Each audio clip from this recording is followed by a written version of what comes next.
Good afternoon. Thank you very much for taking time out of your day to attend this webinar. My name is Michael Sires. I'm the Interim Director of Research here at Towson University's Regional Economic Studies Institute, or RESI. And today I'm joined by one of my colleagues. Hi, I'm Ellen Bast, and I'm a Senior Research Associate at RESI. So for the last 25 years, RESI has provided analysis of Maryland's economy and all of the policies that impact it. We are proud of our partnerships with state agencies, county and local governments, and regional businesses and nonprofits. And we're also really proud of our independent research.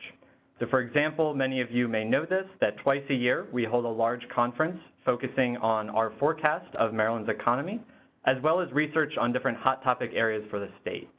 So previous conferences that you may or may not have attended have examined racial disparities within Maryland's workforce, economic prospects for opportunity youth, workforce development opportunities for the state's neurodiverse population, and more. And I'm excited to talk with you today about this independent research that we conducted looking into Baltimore City's neighborhoods. A 2015 study by the Equality of Opportunity Project, which is a group based out of Harvard, found that of the 100 largest cities in the United States, the city with the lowest measure of economic mobility was Baltimore City. That is, if you're born poor in Baltimore, you have the lowest odds of escaping poverty of any major city in the country. But I think that many of us that know Baltimore City know that this isn't true across the board. So some neighborhoods provide residents with great opportunities and resources. Some neighborhoods have great schools, great grocery stores, better access to public transportation and other amenities, and other neighborhoods do not. I'm a white guy who lives in Hamden, and the Baltimore that I experience on a daily basis could not be any more different than that of someone in Sandtown, Winchester. And I think that these disparities are something that we all know anecdotally, but as an economist, it's really important to contextualize them and quantify them if we want to be able to effect change and make things any better. So just how different is Roland Park from Cherry Hill?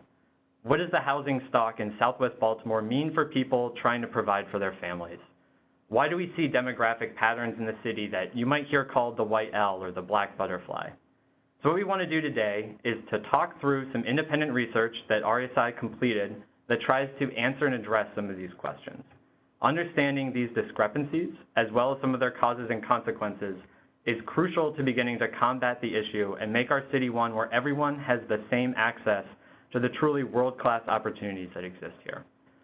So we really want to make this a conversation, and so hopefully we've left plenty of time at the end of this for questions. So you should see a text box that will pop up and will let you ask us questions. So please ask them at any time. At the end, we'll try to answer as many as possible, but if we don't get to your question, please reach out to me, and I'll be happy to keep this conversation going. My email address is on the final slide, so it's incentive to stick around. And we'll also distribute a question and answer list at the end of this for everyone that's attended.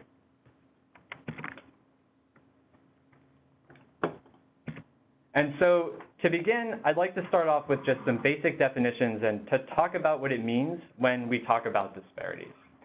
So there can be a variety of different types of disparities. You can have economic disparities, so differences in wealth, differences in income inequality. You can have health disparities, so different access to healthy births, mortality rates that are a little different, different rates of illnesses or obesity. You can have criminal justice disparities, so the way that we interact with police or the criminal justice system might be different for different groups of people. And then I think it's important to know that for each of these different types of disparities, you can also look at them across a variety of different lines. So there are racial disparities, there are gender disparities, there are geographic disparities, there are a lot more. But these are just some examples to get you started. And so one of the things that we want to do is when we talk about disparities in Baltimore City, I think it's really important to understand the historical context that a lot of these disparities occur in. So this slide shows a map of red-lined areas of Baltimore on the left. And so for those of you that are unfamiliar with redlining and exactly what that means, I don't think it's a big shock to say that our nation has always had a pretty contentious relationship with race. And throughout our history, there have been informal and formal policies relating to housing segregation. But the term redlining is referring to a practice that started in the mid-1930s when the Home Owners Loan Corporation, or you might hear it called HOLC for short, if you're reading about this or hearing about from other sources. And they put together maps of all major cities in the country that showed what areas were desirable for lending or not. And so areas that were desirable, and you can see this in the map on the left, areas that were desirable were outlined in green, less desirable areas were outlined in blue and yellow, and the less desirable areas were outlined in red, and those are thought of as the riskiest neighborhoods to lend in. And so residents of those neighborhoods found it extremely difficult to find any sort of loan, and they tended to be trapped in this cycle of poverty. They weren't able to own their own home, to build equity, tend to be trapped in renting, or to be taken advantage of with extremely high interest rates. And unfortunately, there's this really high correlation across the country, not just in Baltimore, between race and redlined areas. So areas that were redlined also tended to have a higher proportion of Black and African American residents, which meant that the effects of this policy were predominantly felt by people of color. And then on the right-hand side of the screen, you can see a modern map of Baltimore, and the areas that are in purple are areas defined by the U.S. Department of Housing and Urban Development, or HUD, as being, quote, minority concentrated neighborhoods. And so these are neighborhoods where more than 62% of the residents are people of color. And if you compare the map on the left with the map on the right, you can see how redlined areas of Baltimore, even today, have a higher share of residents of color than areas that weren't redlined. And these disparities matter because deep differences and sharp disparities in income and wealth exist in our city with regards to race.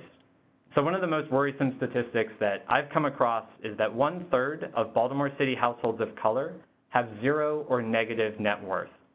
This isn't a problem that's unique to Baltimore. There was a nationwide study done by researchers at Duke University, and they found that the median wealth for a Black or African American resident in Boston, for example, was just $8. So that's barely enough to get a cup of coffee, much less be able to pay for unexpected medical costs. So these disparities also matter because when we look at median household income, we see that deep divisions exist within Baltimore City and at the state level.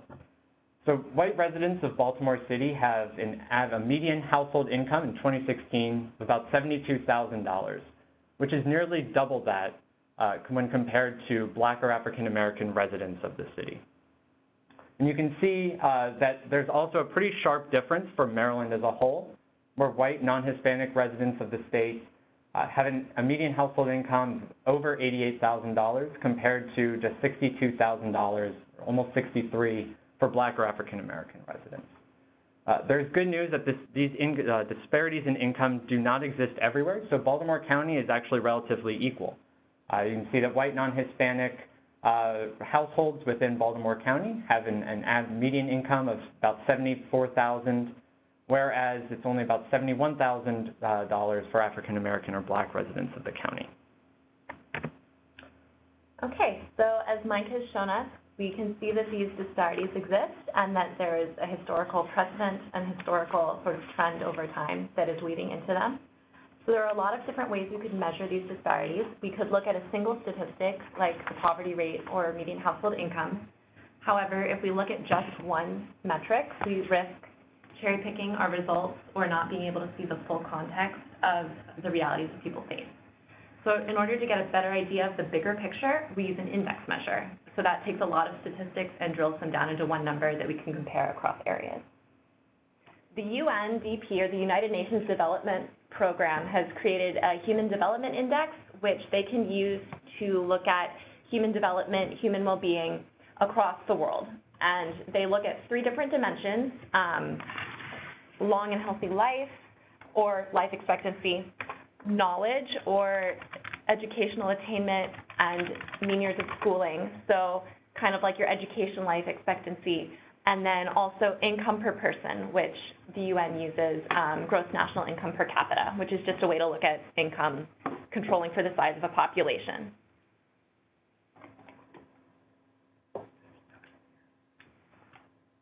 Okay, so the UN looks at HDI, or Human Development Index, using those metrics we looked at on the past slide. And in 2016, the United States ranked 10th out of the world in terms of HDI.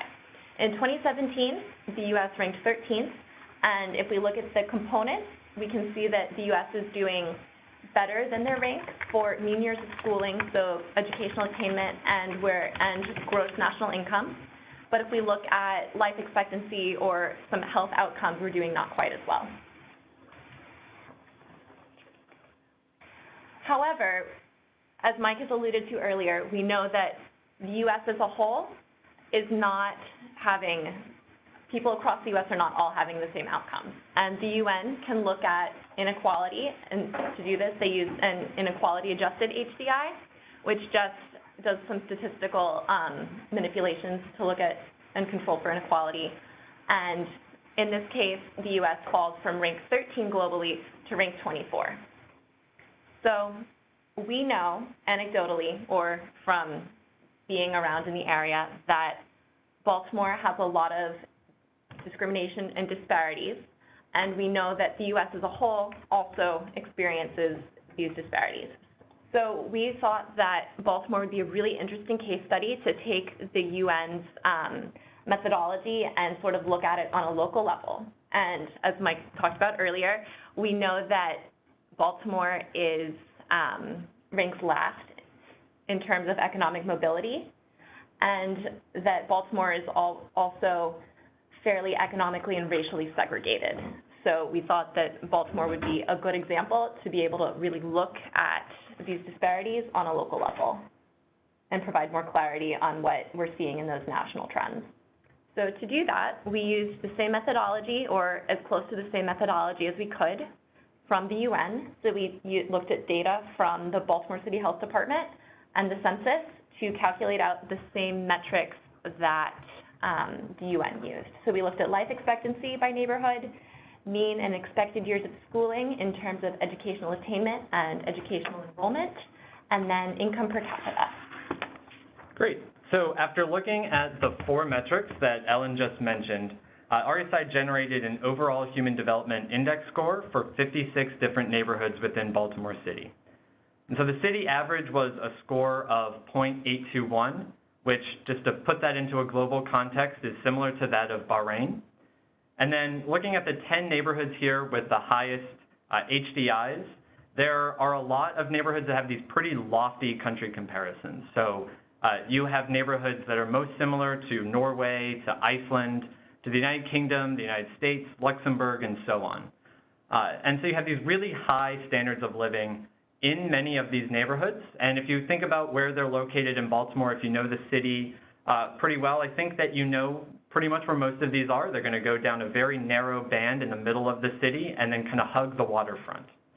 But one thing that's really striking when looking at this is that only 5 of these cities or neighborhoods have human development scores that are higher than the national average of 0.92. And so I think that, that really shows that there are a lot of neighborhoods that we think of in Baltimore City that are doing really well, especially a lot of these neighborhoods down by the water, such as Canton, South Baltimore, Fells Point, and yet they're still not quite to the same level of the country as a whole. And then on the other end of the spectrum, we looked at the neighborhoods and want to show you the neighborhoods with the lowest human development index scores for Baltimore City. And the 10 neighborhoods with the lowest scores all have HDIs that are equal to or lower than Bosnia and Herzegovina. And I think that anyone that knows Bosnia is probably aware of pretty major challenges that have happened in that country. And I think this really well illustrates the disparities that exist within the city, that you have neighborhoods such as Roland Park, which have a human development index that actually exceeds that of any other country in the world, right next to and right nearby neighborhoods in our city that are really struggling and are more similar to countries that have had a lot of challenges and are still facing those challenges today. And so to look at these neighborhoods and where everything is located on a map, I think gives you a really good understanding of some of the patterns that we see in human development in Baltimore City. So again, as I mentioned, as you saw on a previous slide, The neighborhood with the highest Human Development Index is Greater Roland Park and Poplar Hill up in the north end of Baltimore City, with a Human Development Index score of 0.979. And again, that's greater than the closest country comparison, which is Norway. And then at the other end of the spectrum, you have the neighborhood of Upton Druid Heights, which has a Human Development Index score of 0.725. And the closest country comparison there would be Tunisia. And if Upton Druid Heights was a country, it would be ranked 97th in the world. And so you have this very large spectrum across Baltimore City that really jumps out here. And this, you can also see this when you look at not just Human Development Index and one index measure overall, but when you break this down into the subcomponents. And so, for example, if we look at life expectancy, you have cross-country Cheswold up in the northwest part of Baltimore City, where the life expectancy is 87.1 years. And just a few blocks south of that, in the Pimlico, Arlington, Hilltop neighborhood, life expectancy is almost 20 years lower at just 68.2. And so you have people that are, for all intents and purposes, neighbors. They're not separated by any distance whatsoever, and they're experiencing completely different realities. And you see this on the other side of the city as well. So you have the Clifton Berea neighborhood, which has a life expectancy, the lowest life expectancy in the city, of almost 67 years. And just a few miles south is Fells Point, where the life expectancy is almost 79 years. So again, a very large difference there. And this isn't just true for HDI, for life expectancy. You see the relationship between neighbors when we look at mean years of schooling, for example. And so again, you've got Greater Roland Park and Poplar Hill, which has the most educated populace. The mean years of schooling there is greater than a bachelor's degree at 17.2. So on average, residents of Roland Park and Poplar Hill have into their master's or some sort of advanced degree. You have Canton down in the south part of Baltimore, which has a mean years of schooling of 15.6, so right around the average schooling being a college degree. And if you go through the tunnel from Canton and you go into Brooklyn, Curtis Bay, the mean years of schooling falls to 11.3, which is right around the lowest mean years of schooling in the city. The lowest, of course, being Southwest Baltimore, which has mean years of schooling below a high school degree. So even though it's mandatory for residents of the city to complete high school, we still have areas of the city where that level of education is lower. And those areas of the city where the level of education is lower tend to be right next to areas that are very high. This isn't a pattern in Baltimore where you have, this kind of concentric ring of levels of education that's sort of irradiating out. You have really stark pockets where you have really high levels of income, schooling, life expectancy, measures of human development right next to areas that have very low measures. And I think one of the starkest ways that we looked at this was in income per capita. And so, again, you have Greater Roland Park and Poplar Hill, which has the highest per capita income in the city of almost $74,000 per person. And, as a reminder, when it's per capita, that does include children. So this is a pretty high measure here.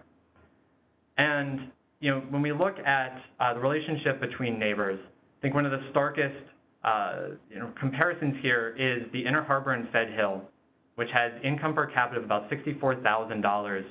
If you go across, the bridge into Cherry Hill, the income per capita is falling to about $13,000, which is a $50,000 drop just by crossing one bridge. And that is just absolutely breathtaking, and I think really just illustrates the deep divides within Baltimore.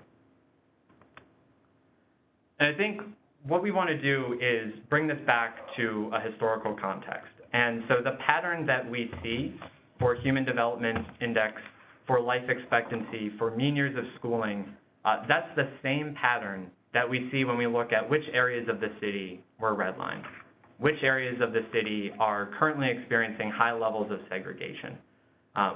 There's a very clear correlation between redlined and segregated areas of Baltimore and those with worse outcomes. And these are, given the historical context, these are not changes and patterns that have happened overnight. They're things that have been in place for decades and gotten worse. And so I think it's important to think about the past and to think about this historical context when we're thinking about the present. And so the UNDP has stated that the pattern that we see in Baltimore, this is not unique to Baltimore. This is not even unique to the United States. This is something that's true on an international level. And there was a 2016 UN report that did specifically call out the United States and mentioned that human development tends to vary between racial or ethnic groups, especially in our country, and that this is tended to be tied to a history of legalized residential segregation and longstanding practices of racial discrimination. And so one of those was what we saw in the previous slide, which was redlining. And I think as we think about the past and we think about the present, I think it's also important to think about where we're going and the future. And so what happens if these policies are not addressed?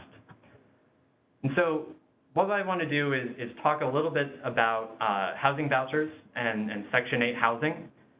And so for those of you that are unfamiliar with this program and the way that it works, so Section 8 housing is it's a program by the Federal Office of Housing and Urban Development, by HUD, and it is intended to provide users of this program a way to live in safer areas with more opportunities. So a way to move from neighborhoods with high crime, poor schools, low opportunities, and to move into areas where they might be able to better provide for their families. And so in theory, the way that this will work is HUD sets a limit to the amount of money that it will give for a two-bedroom apartment, for example, and then whoever is using Section 8 housing, they contribute 30% of their paycheck, and then the difference is made up for by HUD. And so if you are someone that is using a housing voucher to secure housing, kind of basic economic theory is going to suggest that you might go for one of the more expensive apartments. You might try and go to the best neighborhood possible because you're paying a flat rate. You're paying 30% of your income no matter what. And so you would want, then in theory, to go for the best possible apartment that you could because that money is coming from HUD. But when we look at the map that's on the left-hand side of the screen, so each of the dots on this map represents 30 households that are using housing vouchers in Baltimore City. And so you can see that the location of where people are using housing vouchers in Baltimore City matches up almost exactly with areas of Baltimore City that have been segregated, are still bearing the scars of redlining, that have lower HDI scores, lower life expectancies, lower mean years of schooling, lower everything that we've looked at so far. And if you look at what units are available at this HUD rate, there are plenty of units that are available in theory within, say, Midtown, within Fed Hill or Fells Point and Canton, within Hamden, for example. But that's not where people are living. And part of the reason for that is that there is currently no city legislation, there's no state law that is preventing landlords from rejecting renters based on the fact that they are paying for housing through Section 8.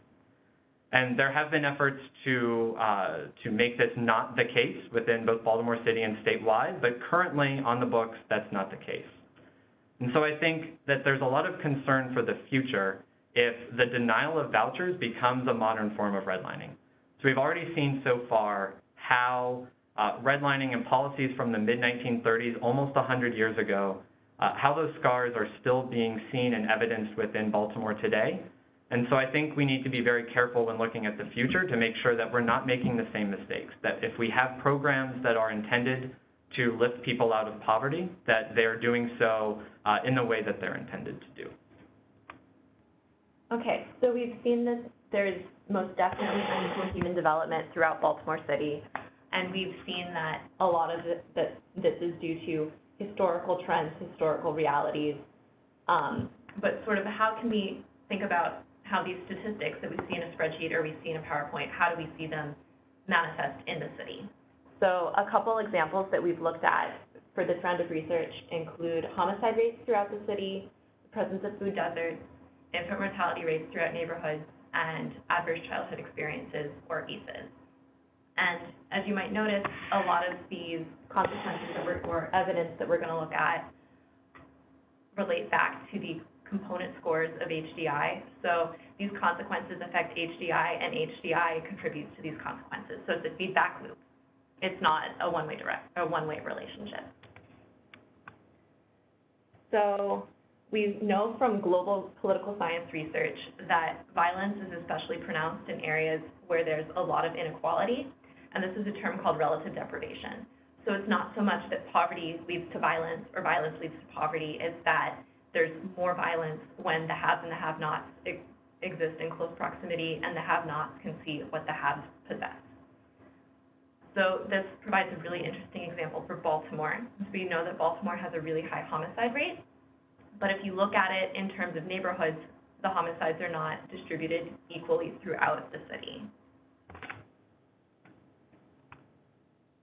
So here we have a map looking at 2017 homicide rates throughout Baltimore City. The green colors indicate lower rates, and the purple indicates higher rates. And the neighborhood with the highest homicide rate in 2017 was Greenmount East, which had a rate of about 290 homicides per 100,000 people, which is how this statistic is calculated. And the neighborhood immediately to the west of Greenmount East is Midtown, which had 1 homicide in 2017.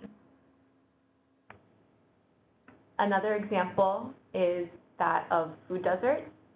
We're going to shift focus a little bit and talk about some more health-related components and evidence now.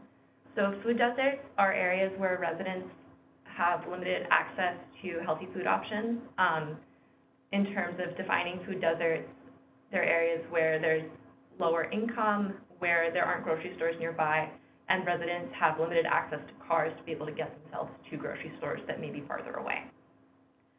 So in terms of areas with food deserts, residents who live in food deserts are more likely to suffer from obesity and other related metabolic diseases such as heart disease, diabetes, other health problems associated with obesity.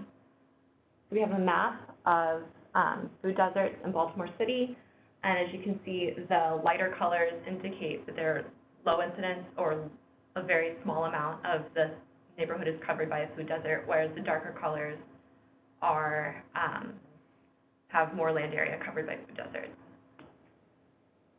And in Baltimore, the area with the highest amount of food deserts is Southern Park Heights, where about 70% of the neighborhood is covered by a food desert. And then immediately to the east, you have Hamden, which has basically no area covered by a food desert. And these neighborhoods are right next to each other. The only difference is where grocery stores decided to locate. Another health example of evidence of unequal HDI is that of infant mortality rates. So we have a scatter plot here where each dot on the scatter plot represents a neighborhood. And on the y-axis, you have neighborhood HDI. So the higher up you go on the y-axis, the higher the Human Development Index score is. And on the x-axis, we have infant mortality rate, which is calculated as the number of infant deaths per 1,000 live births. So as you go farther away from the origin, on the x-axis, you have infant mortality rates going up. So the first blue line you see is the infant mortality rate of Libya, which is about 10.8. So any dot to the right of that first blue line has an infant mortality rate higher than Libya. The second dotted blue line we see is the infant mortality rate of 14.8, which is the infant mortality rate for Syria. So any dot to the right of that second blue line, that neighborhood in Baltimore City has an infant mortality rate higher than that of Syria. And as we see, there's a pretty strong downward correlation of those points. And so basically as neighborhood HDI goes down, infant mortality rates go up. And infant mortality rates in Baltimore City are very high compared to other countries throughout the world. And this is especially striking when we consider that Baltimore City is known for its healthcare resources and has some of the best hospitals in the world. And yet we still see neighborhoods that have infant mortality rates higher than that of Syria. Another example of unequal HDI and how we see this manifest within the city is looking at education disparities. So if we look at school enrollment for young people ages 15 to 17, we see that there is a discrepancy. However, it's not as pronounced. And as we talked about earlier, kids who are under 18 are supposed to be in school. So we would expect that those rates would be higher. However, once we move into cohorts of 18 to 19-year-olds or people in their 20s, we see that there's a significant difference between residents of neighborhoods with high HDIs and residents in neighborhoods with low HDIs. And we know that in addition to wanting to attend school or attend college, that's part of it, but an even bigger part of it is the ability to get to school, get to college in terms of being able to physically get yourself from your house or from your apartment or from your living space to a campus, and also a financial aspect because it's not, you have to pay tuition, and tuition is expensive.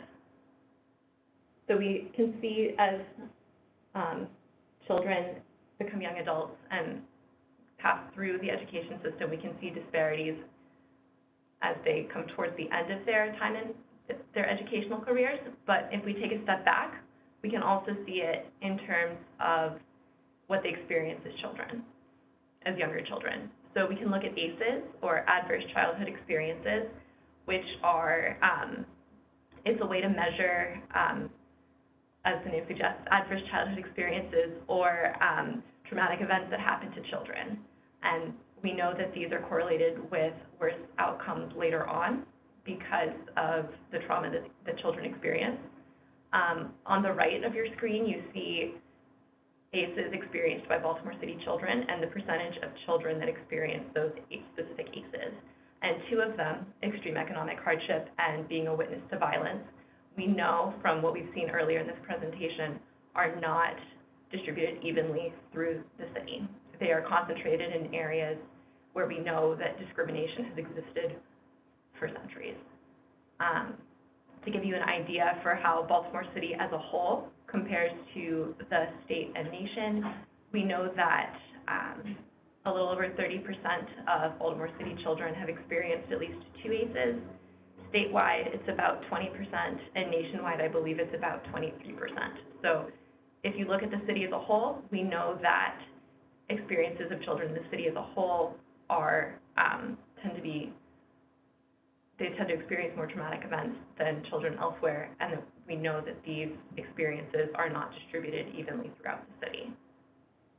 So we know that there are a lot of problems and a lot of challenges. However, there are programs that are working to combat some of these challenges that have existed for a very long time. So we just wanted to highlight a couple to give you an idea of the types of things that are being done to look at some of these programs or some of these challenges specifically. Be More for Healthy Babies is a program run by the city that provides prenatal and postnatal education and healthcare to mothers throughout the city. Baltimore Market, is a program that works on food access and food justice in the city. And one component of their program that I think is particularly innovative is the virtual supermarket program, which allows residents of specific neighborhoods to order groceries online that they may not have access to for the stores that exist in their neighborhood, and then those groceries are delivered to their neighborhoods. So it's a way to kind of get access to groceries that you may not be able to get in your city, or I'm sorry, in your neighborhood. The Behavioral Health System is a program that does provides mental health resources to city schools. U-Turns is a program that does mentorship with youth in the city. And then the Mayor's Scholars Program is a program that provides free community college tuition to graduates of Baltimore City public high schools. So it's a way to sort of address some of those education disparities that we see. Great. So just to summarize everything that we've talked about so far, I think we've seen in slide after slide that Baltimore residents that are living blocks from each other have outcomes that are worlds and countries apart. As you may remember, there was a 20-year difference in life expectancy between neighborhoods that were less than a mile apart.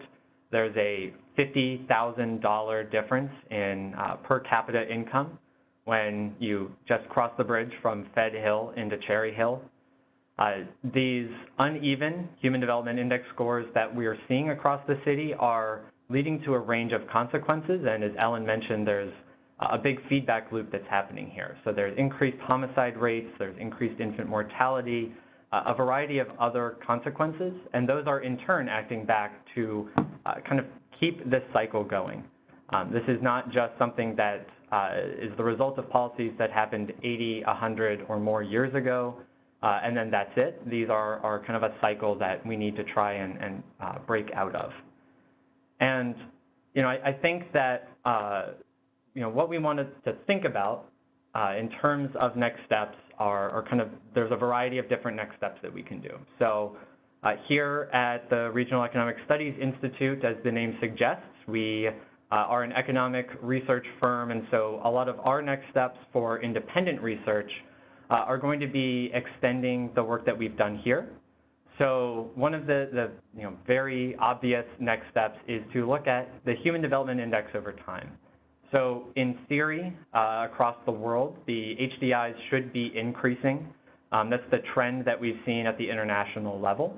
But what we want to know is that true for Baltimore, and is that true for all neighborhoods within Baltimore? So are there neighborhoods that have an increasing, or are there neighborhoods that have a decreasing Human Development Index score?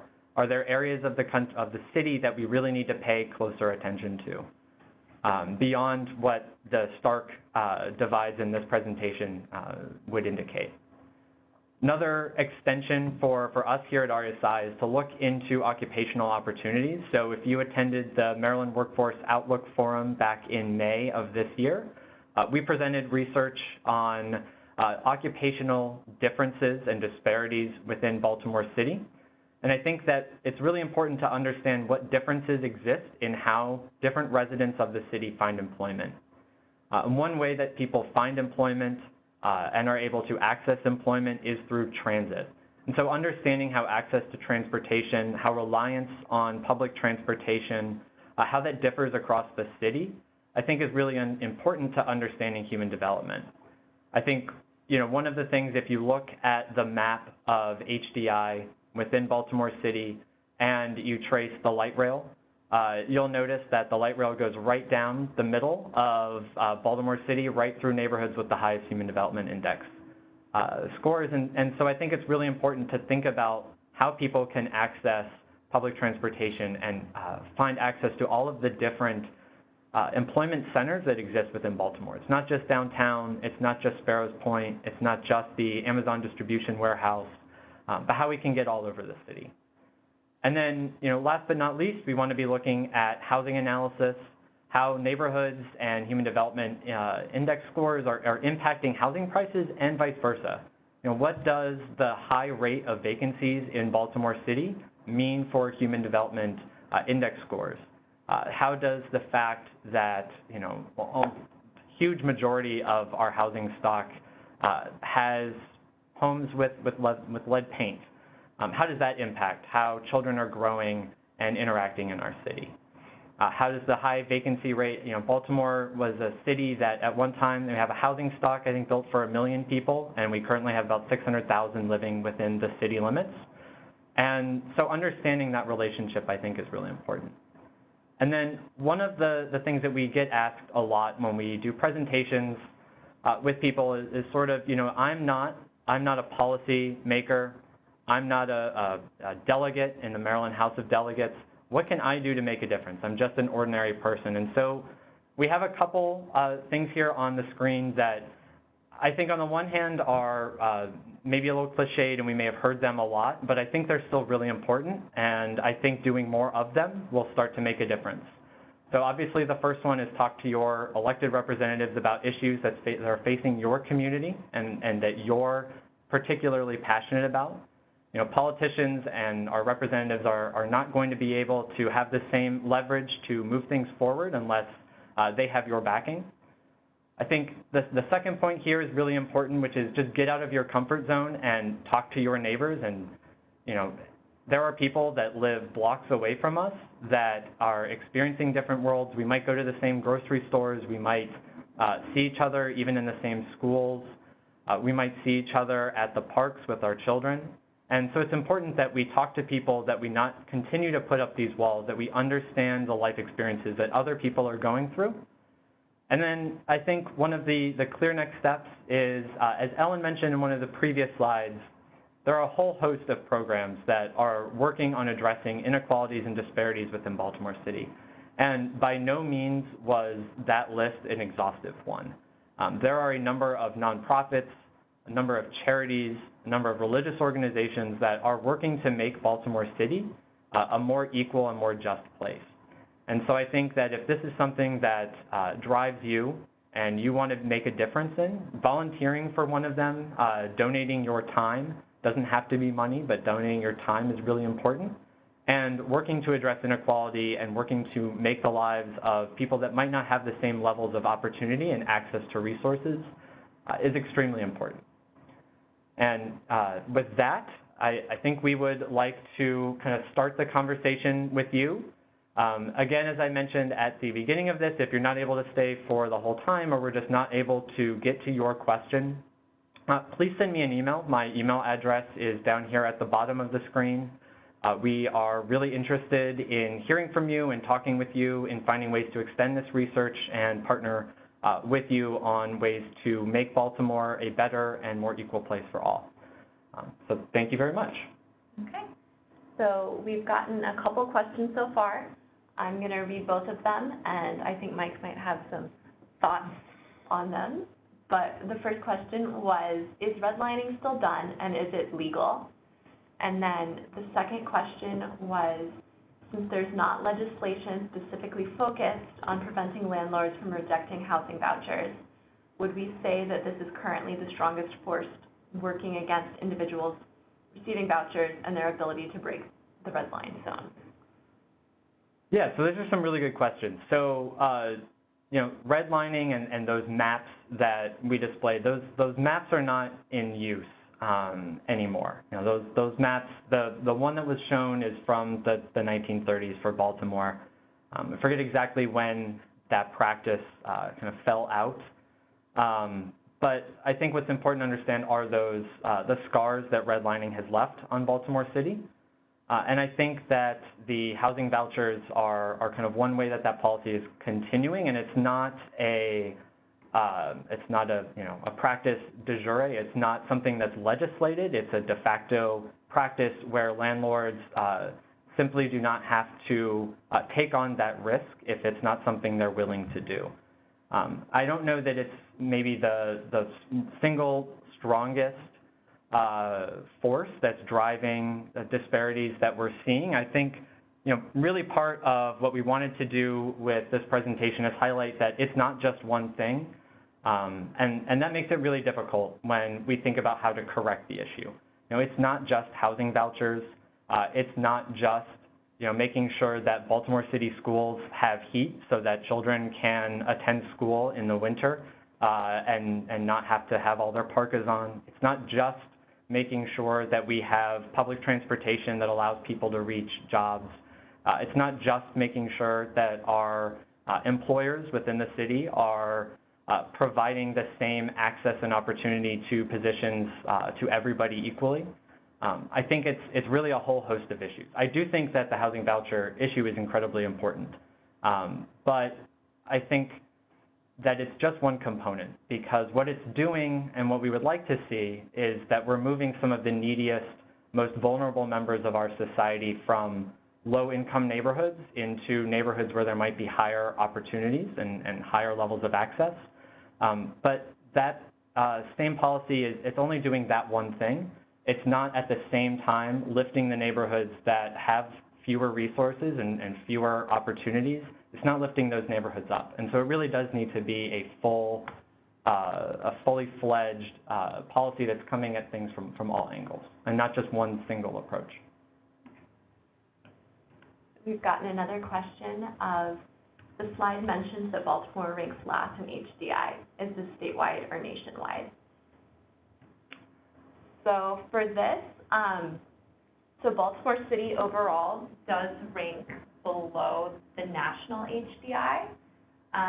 When the UN calculates HDI, the UN calculates it for countries throughout the world. And when we calculated it, we looked at neighborhoods specifically within Baltimore. Yeah, I don't know if Baltimore ranked last in terms of cities with HDI, but I do know that one of the statistics that we mentioned was Baltimore ranking last in terms of economic mobility, which is a very important measure. And so that's not necessarily the same thing for human development versus economic mobility. They are obviously very closely linked. And so economic mobility is measuring the likelihood that someone born poor will stay poor, or how much they can lift themselves out of poverty and begin to earn a higher wage than the income of their parents.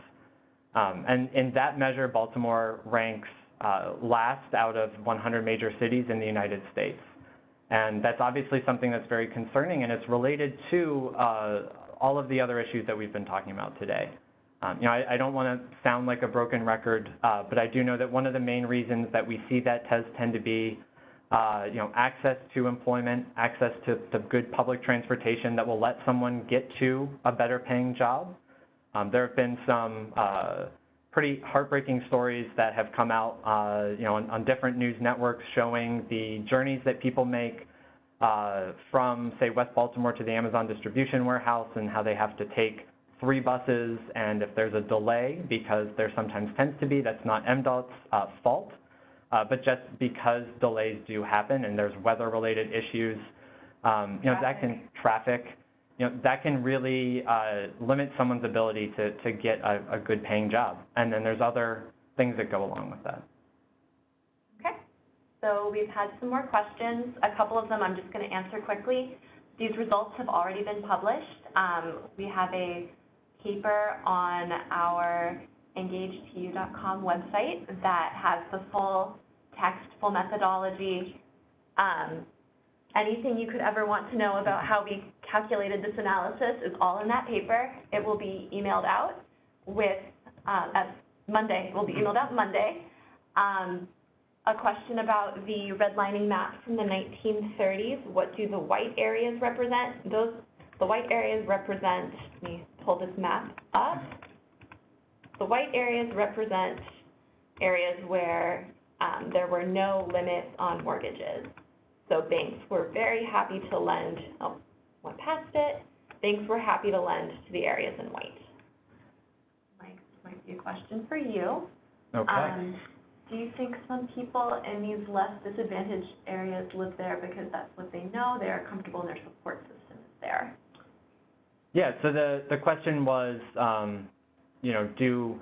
especially I think when we're looking at housing vouchers, so why we see that pattern, which we can let me go back to that slide here.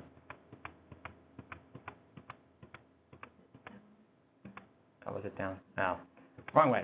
So while I get there, the question was, why do we see the pattern of those with housing vouchers living in the areas of the city where they are, those areas of the city with lower human development index scores? Is that something that's done by choice or not? And one reason that it could be by choice, the question was that's where support systems are. These are neighborhoods maybe where people grew up, and so they might feel more comfortable there.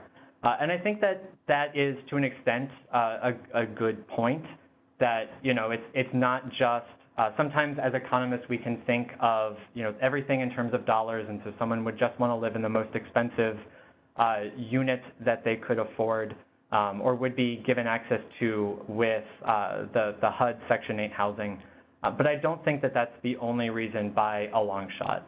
I think that, Baltimore City is not a very large place, and if someone lives in, Midtown or Hamden, there exists plenty of opportunities to go to other neighborhoods, perhaps the neighborhoods where someone grew up in, through public transportation, through a very, very short commute.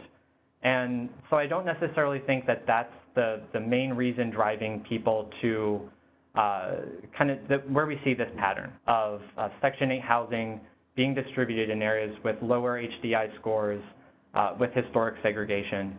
I think that, yes, there are going to be people who are going to want to live, much closer to their families. There are going to be incidences where people want to be with the support systems that they're familiar with, and I don't think that we should attribute this entire pattern to, to just discrimination. But I think that looking at the number of rental units that are available and the large gap that we do see, I think it is clear that there's something going on, and that it's something that does signal perhaps discrimination or segregation of some sort.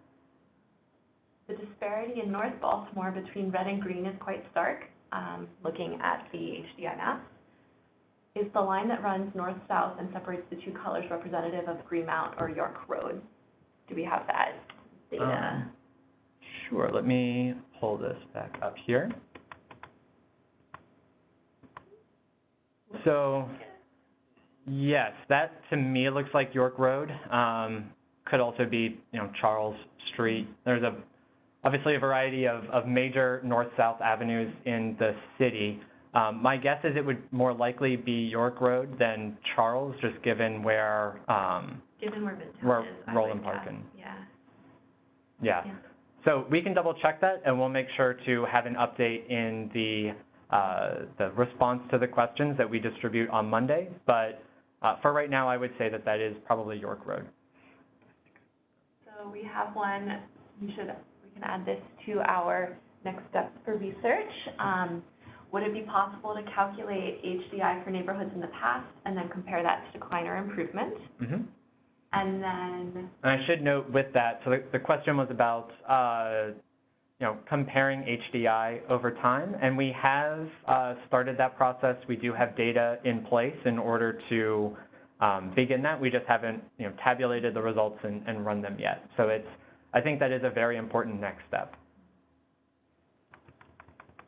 So we've had some participants write in and suggest additional organizations if people want to donate their time or money, one being CASA Maryland. We will make sure that is added to our slides later and to the questions as they go out. Yes, I think it's really important to note that there are a ton of institutions within Baltimore City that are working on making the city a better place, and we'll be sure to include some of those. I know that we've been receiving a lot of suggestions in the Q&A box from CASA Maryland. The Helping Up mission is another great resource. There's Threads. There's just all of these great nonprofits and organizations in the city that are making a big difference.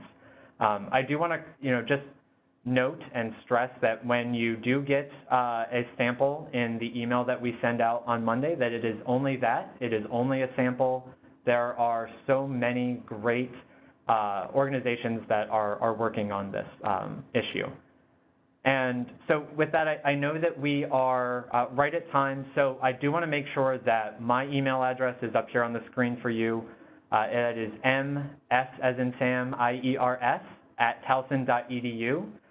Please send me an email. Please get in touch with me if you would like to learn more, or if there are other extensions of this research that you're interested in. Again, this is intended to be the start of a conversation. So this is not research that RESI is intending to put out there and not discuss any further.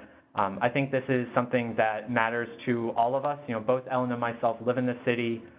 We are both transplants to the city from I'm from Charlotte, North Carolina. I'm from Tennessee. And this city is now, home for both of us. It's a place that we very much care about and we very much want to see get better and improve. And so I think, working with all of these great organizations, working with those of you that have attended this webinar, I think will be really helpful. And so thank you very much. And again, please email me if you have any further questions and would like to learn more about RESI and we will be back in touch on Monday with the white paper as well as responses to the questions thus far. So thank you very much, and enjoy the rest of your day.